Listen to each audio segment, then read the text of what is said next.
Hello students. Today we are going to study an important topic of geometry called circle.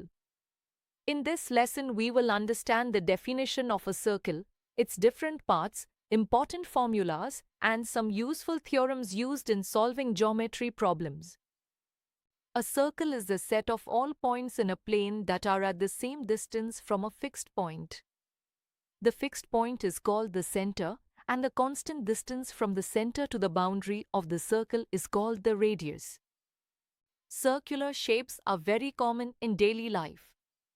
We see circles in wheels, coins, clock faces, rings, planets, and disks. One of the most important inventions in human history, the wheel, is also circular. A circle has several important parts. The most basic parts are the center, radius, diameter, circumference, and chord. Understanding these parts helps us solve geometry problems easily. The radius is a line drawn from the center of the circle to any point on the circle.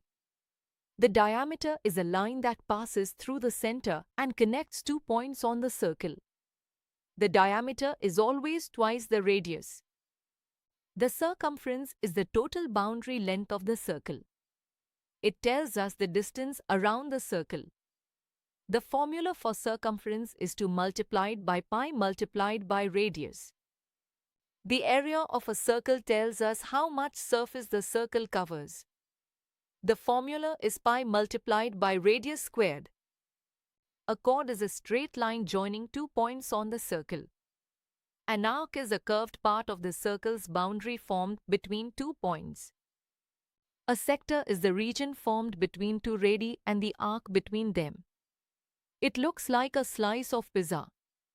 A segment is the region between a chord and the arc it forms. A tangent is a line that touches the circle at exactly 1 point. A secant is a line that cuts through the circle at 2 points. One important theorem states that the angle at the center of a circle is twice the angle at the circumference for the same arc. Another important theorem states that the angle formed in a semicircle is always 90 degrees.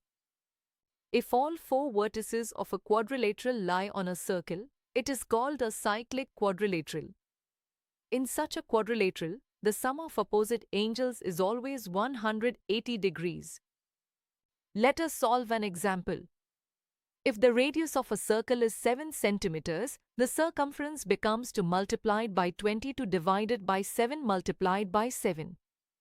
The answer is 44 centimeters.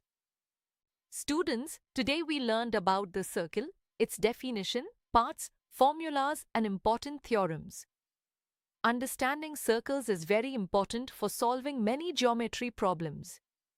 Practice these concepts regularly to strengthen your understanding. Jai Hind.